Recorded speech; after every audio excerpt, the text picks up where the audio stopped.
back and check, because I still remember 5 rides, and if you Google it, it'll go up to 10 rides. But the important piece is that you're stopping and making sure that you're getting the right med, right patient, right time, right dose, all of those checks. Confirm it with your partner, and not just a verbal, hey, I'm giving this. Show them the syringe, show them the vial, make sure that it's all in agreement with what the care plan is, okay? We need to try to cut those down. That's beyond what's acceptable. So, secondly, 12-lead EKGs, another little sign up there.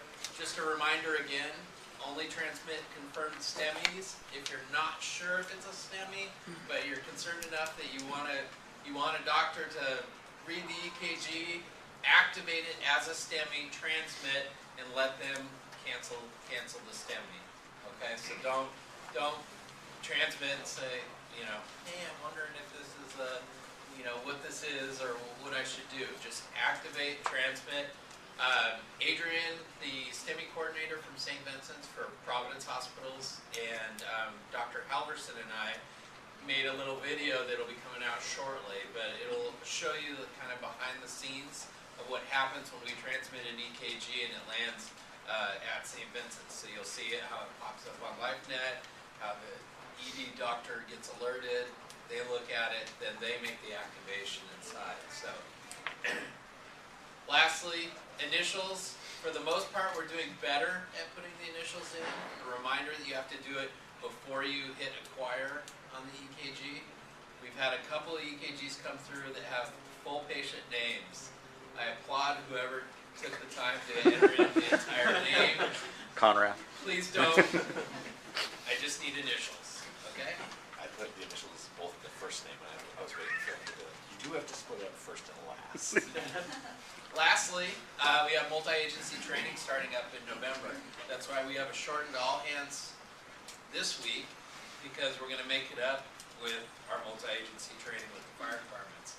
We're starting out with TBF&R. Forest Grove and Hillsborough will be added on probably into December, but I have a sign-up sheet for dates in November. Predominantly they're Tuesday, Wednesday, Thursday, with the exception of next week where it's only Wednesday, Thursday. It's going to be located over at Station 6-2, the North Operating Center. I'll be there. If I'm not there, Sherry will be there, or one of the FTOs will be there to help facilitate, as well as the training officers from TBF&R. It'll also be staffed by physicians. We'll have Dr. Sani, Dr. Daya, I'm just going to call him Dr. A, one of the other medical directors with TBF&R, and Dr. Heisler as well. Excuse me. A couple of little hints and preparations. We want you to succeed when you're there. So I'd really like you to focus on that checklist that we talked about at the last Airway, or last all hands.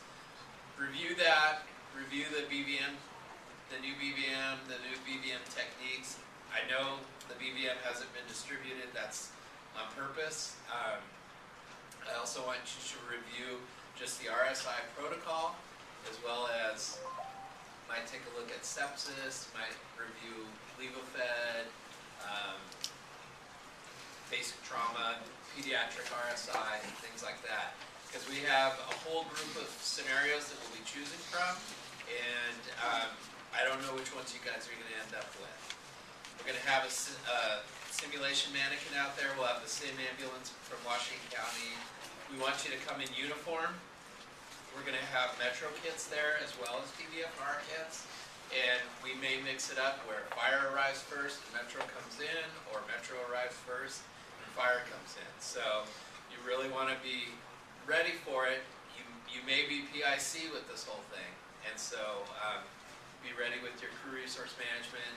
Be clear about assigning roles to your team. Okay? Question? So you say the BVMs weren't supposed to be passed out yet? They should be. I've seen them at least once last week. Showed them my bin. Okay. Just so you know. I don't know what grade, but They're going out next week, so. Any other questions? Any clinical? One more thing about refusals.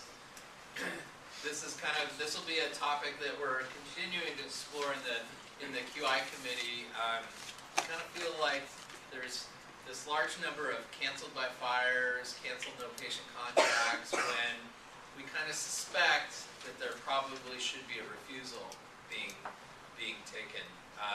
And so we're going to start really kind of looking in how to better train all of us on when to get a refusal. I encourage you to open up the protocol, and because I had to be refreshed on it, because I was under the impression of you either get a refusal or it's no patient, no medical need kind of thing.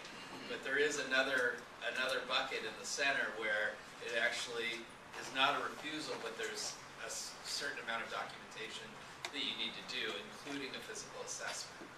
And so please review that, and there'll be more to come once we discuss this a little bit more in QI. Are we having problems for some reason? Like, are we getting sued? Are we getting sued or something? Because No. Just wondering why the concern over it.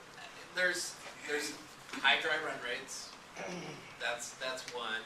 And I think it's just things aren't matching up.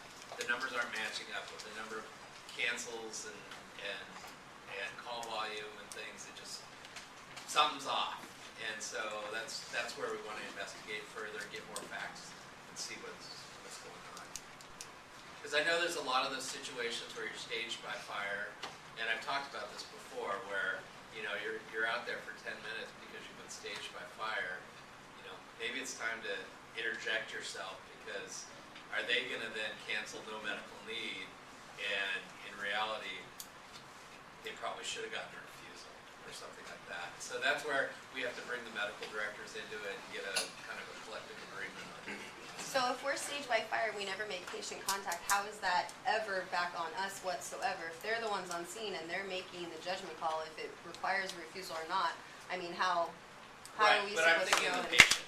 I'm thinking of the patient at that point. I'm not necessarily thinking about it coming back on us. I'm thinking about maybe the patient actually needs to go, or this. So we're not going to trust another agency to be able to do? I didn't say that. I didn't say that. That's where the discussion needs to happen at the QI and the physician level. We need to figure it out and see where the issues are. Yeah, I mean, we have a very, very, very active QI process, and one of the things that came out of that with the dry run thing was the amount of cancels that we have, and compared to what's posted as a refusal too, right? So when we look at that, those numbers don't add up to the amount of cancels we have in general. So that led into a bigger discussion of, are we getting all the refusals that we need? And so that's going to the QI committee, which includes the county and all of the medical directors, to take a look at. But we want to make sure our house is cleaned up as much as possible, so that when it's looked at down the road and there's implementation or changes potentially, we're ahead of the ballgame at that point. So, okay? So it's not that we're not necessarily doing anything wrong, but we just need to make sure that we're tightened up. So, because there's going to be a lot of people looking at this. Any other questions? Clinical? Anything? All right. And you guys saw that there's QI review sheets, chart reviews back there. If you have one, please read through it. Read through the comments. If you have questions about my chicken scratch or want to look up the call specifically, let me know. We can do that. And then just sign it and drop it back in the top deck of the file thing up there. All right.